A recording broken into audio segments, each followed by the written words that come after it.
تو دوسری بات میں نے کیا کی کہ بعض لوگ حدیث کا لفظ ٹھیک پڑھتے ہیں اور معنی ٹھیک بیان کرتے ہیں، لیکن مطلب اس کا غلط بیان کرتے ہیں اور کہتے ہیں تم ان کا مطلب حدیث نہیں مانتے۔ وہ حدیث کیا ہے؟ میں ایک مثال دینے لگا ہوں۔ ہم اہل سنت والجماعت احناف کہتے ہیں امام کے پیچھے قرات نہیں کرنی چاہیے، غیر مقلد کہتے ہیں کہ نہیں، امام کے پیچھے 113 صورتیں تو نہیں پڑھنی چاہیے، ہاں البتہ سورۃ الفاتحہ پڑھنی چاہیے۔ ہم کہتے ہیں 114 صورتوں میں سے کوئی صورت بھی نہ پڑھے، اور وہ کیا کہتا ہے نہیں 113 تو نہ پڑھے لیکن ایک صورت کو پڑھ لیں۔ ہماری دلیل تو قرآن ہے، اذا قرئ القرآن فاستمعوا له وانصتوا لعلکم ترحمون۔ امام احمد بن حنبل فرماتے ہیں اجمع الناس علی انها نزلت فی الصلاۃ، امت کا اجماع ہے کہ یہ آیت نماز کے بارے میں نازل ہوئی ہے۔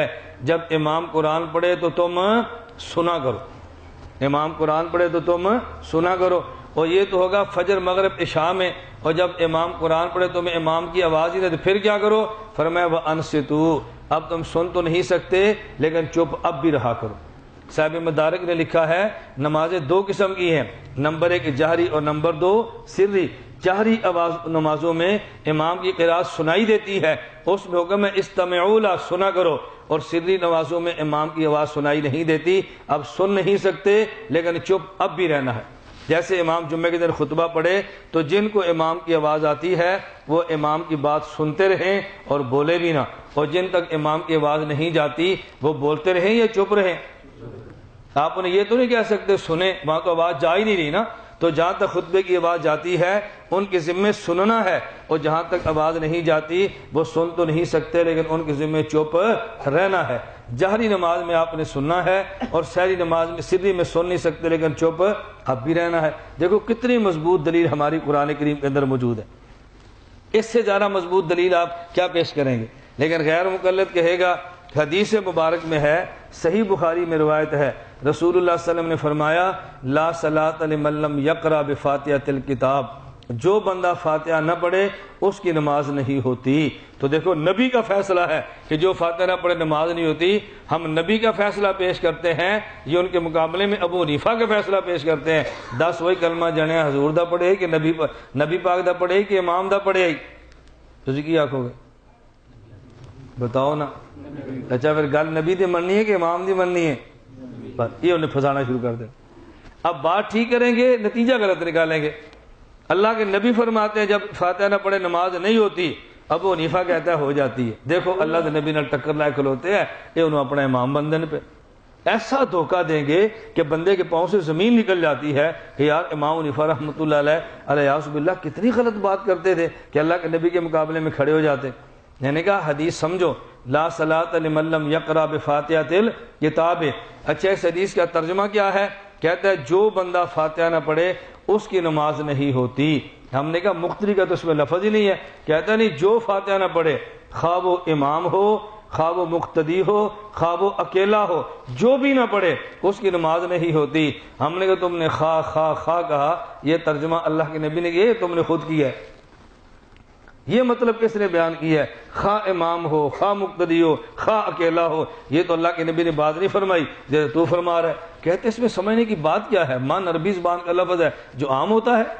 ایک غیر مقلد میرے پاس آیا کہ دبئی سے آیا تو چکوال کے ساتھ اس کو لے کر آئے کہ جس نے مسئلہ سمجھنا ہے۔ میں نے کہا اس نے سمجھنا تو نہیں ہے لیکن آپ لے آئیں تاکہ آپ یہ نہ کہ مولانا صاحب بات کیوں نہیں کرتے۔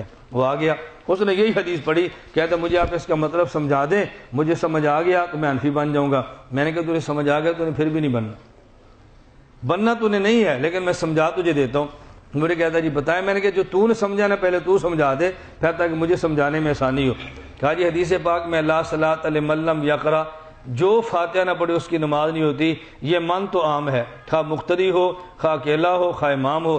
میں نے کہا تو کہتا ہے من عام ہے، قرآن کہتا ہے من خاص ہے، میں تیری بات مانوں یا قرآن کی مانوں؟ ساتھ تو لوگ بڑا تعجب ہوا۔ میں نے کہا یہ کہتا ہے من عام ہے، قرآن کہتا ہے من خاص ہے، کہاں لکھا ہے؟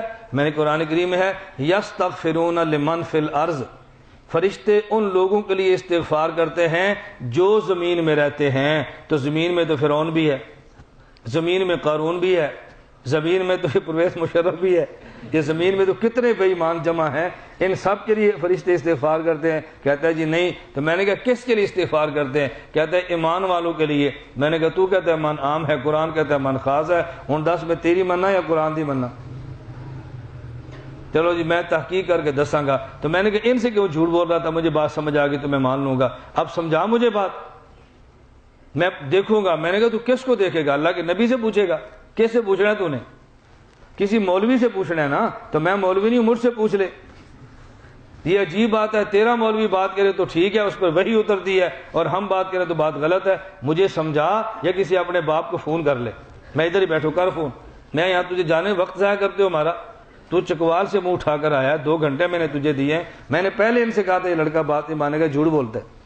یہ ہمیں غلط فہمی ہوتی ہے، جی فلاں لڑکے کو مولانا صاحب سمجھائیں، میں تو اللہ گواہ ہے ان کو منہ نہیں لگاتا، گواہ ہے میں کہ تو باہر نکالو اس کو یہاں سے، وقت ضائع کرے گا، میرے جانے کے بعد کہیں گے دھیر کوٹ میں ایسے چلے گا، وہ جی کالج کے لڑکے نے مولانا الیاس گھمن سے گھنٹہ بات کی ہے اور مولانا اس کو بات منوا ہی نہیں سکے۔ ابلیس کو خدا نے بات منوا لی تھی، تو کوئی ابلیس بہت بڑا مناظر تھا، اس کو خدا بھی نہیں ہرا سکا۔ یہ عجیب بات ہے، ایک بندے نے ماننا ہو تو بڑا منواتا ہے، فیصلہ کر کے آ جائے تو پھر کیسے آپ اس کو منوا سکتے ہیں؟ میری بات سمجھ رہے ہیں؟ تو کیا کہتے ہیں، جو فاتحہ نہ پڑھے اس کی نماز نہیں ہوتی۔ یہ جو دیکھو، جو بھی ہو، امام ہو، مقتدی ہو، اکیلا ہو۔ اب ذرا بات سمجھیں، میں نے کہا ایک حدیث کا مطلب وہ ہے جو وہابی نے بیان کیا ہے، اور ایک حدیث کا مطلب وہ ہے جو صحابی نے بیان کیا ہے۔ ایک حدیث کا مطلب وہ جو وہابی نے بیان کیا، اور ایک وہ جو صحابی نے بیان کیا۔ ہم وہابی کا معنی نہیں لیتے، ہم صحابی کا معنی لیتے ہیں۔ بات سب، ہم سنی ہے نا، ہم کون سا معنی لیں گے؟ صحابی کا۔ یہ روایت جامع ترمذی میں موجود ہے۔ امام ترمذی حضرت امام بخاری کے شاگرد ہیں۔ جو بات شاگرد استاد کی سمجھتا ہے نا، وہ دوسرا نہیں سمجھ سکتا۔ حضرت رسول اللہ صلی اللہ علیہ وسلم استاد ہیں، حضرت جابر بن عبداللہ رضی اللہ عنہ شاگرد ہیں۔ حضرت جابر بن عبداللہ فرماتے ہیں، یہ ترمذی میں روایت موجود ہے، حضرت جابر فرماتے ہیں لا صلاۃ لمن لم یقرأ بفاتحۃ الکتاب ان ھذا اذا کان وحدہ، ان ھذا اذا کان، کوئی لفظ تو آپ بھی یاد کر لو نا، ان ھذا اذا کان وحدہ۔ وحدہ کا معنی مقتدی ہوتا ہے یا اکیلا ہوتا ہے؟ اللہ وحدہ لا شریک ہے۔ کیا معنی؟ اللہ مقتدی ہے یا اکیلا ہے؟ تو وحدہ کا معنی کیا ہوتا ہے؟ اکیلا۔ حضرت جابر فرماتے ہیں لا صلاۃ لمن لم یقرأ بفاتحۃ الکتاب ان ھذا اذا کان وحدہ، یہ جو اللہ کے نبی نے فرمایا کہ فاتحہ نہ پڑھو تو نماز نہیں ہوتی، یہ حکم اکیلے آدمی کے لیے ہے، مقتدی کے لیے نہیں ہے۔ تو وہابی کہتا ہے مقتدی کے لیے ہے، اور صحابی کہتا ہے اکیلے کے لیے ہے۔ ہمیں مانا صحابی کا مبارک،